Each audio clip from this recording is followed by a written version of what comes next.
Okay, sir. This you have two varieties here now. This one is hybrid, and this is the dwarf varieties. Okay. One of this is orange Dwarf. variety, and this is hybrid. Then the tall variety is not here. It's the crossbreed of the of dwarf and tall that you have as a hybrid. Okay. Then I was explaining to you the characteristics of the dwarf and the characteristics Of the hybrid. Yes. At the same time, the tall. You said. It's when you crossbreed the tall and the dwarf that you have this hybrid. Okay. As you are looking now, look at the size of this. Very small. And look at the size of this. Then whatever you think you can get from here, how many of it can you get from From this inside side? here. You can So that, see- so that means that this will usually produce a lot. Yes. So but much in quantity. in quantity. Yes. But this one is fewer but bigger. Yes, and bigger. It's not that it's very few. It depends on your management practices. Can give you from 120 and above Okay. Each each tank, each per annum, by three. by 3. I'll give you 120 of this. Yes, and above. How about this? This one can give you 150 and above. This one is more viable economically. Yes. So if you look But the at size it, and if the- I'm asking you to pay 400 for this, how much you will pay for this? Imagine. When you look at the economic Yeah, value of it, exactly. I can easily pay. If you pay, I can pay 2,000 for this. I'll pay 400 for this. Really. you can look at the size. This is massive. This is really big. So basically, you see the reason why the professionals are always advising that you plant hybrid. For some of you, always looking for dwarf. These are things you are going to be getting from dwarf. It's much. It's plenty. You can have 150 of this from dwarf, And but you can above. also have an above, right? And you can have at least 120 of this from the hybrid. So you can use your teeth. Use your tongue now to count your teeth. If it's me, I will choose this, which I believe all of you will go with this. This is what is breeded for Nigeria farmers to plant and get your yield, get your value, and get your profit at the end of the day.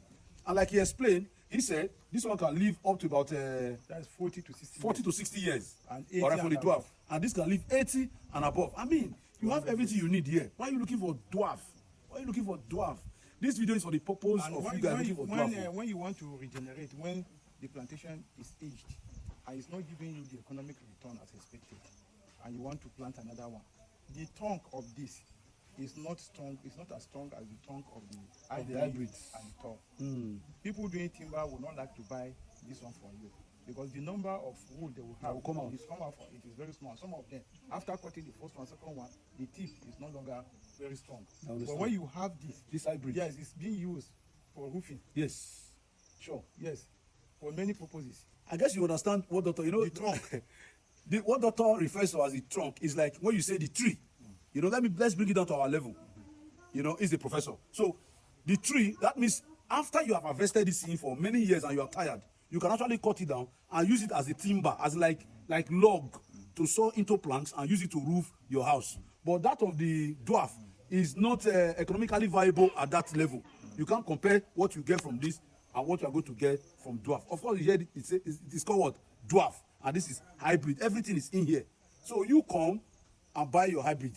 Stop looking for dwarf. All right? If you just want to buy it for your garden, your environmental beautification, your garden, things like that, for your house, it's fine. You can go for that. But when you are not beginning to look at for the economic value, then you go for hybrid. You can see the seedlings behind you. The seedling they are facing here, this is our research unit.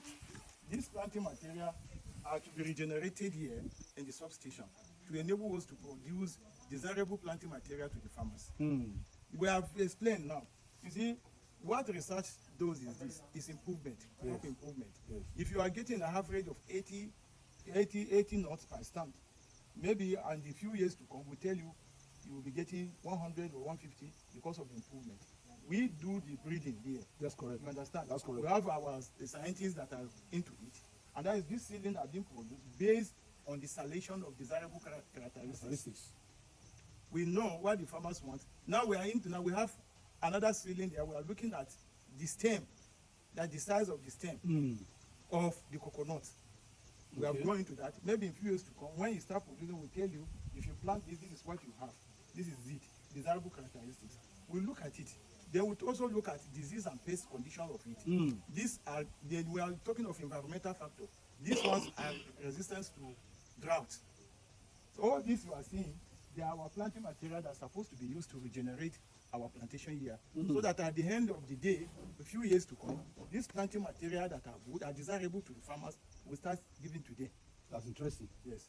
Thank you very much, Doctor. Then we also have our commercial nursery here, where the seed nuts that we collected from the substation here through research are being raised into the nursery and being sold to the farmers. We are going to go to that place and just, I hope it's not too far from here, Doctor. Yeah. The nursery. Look at the nursery here. Okay. Come on, guys.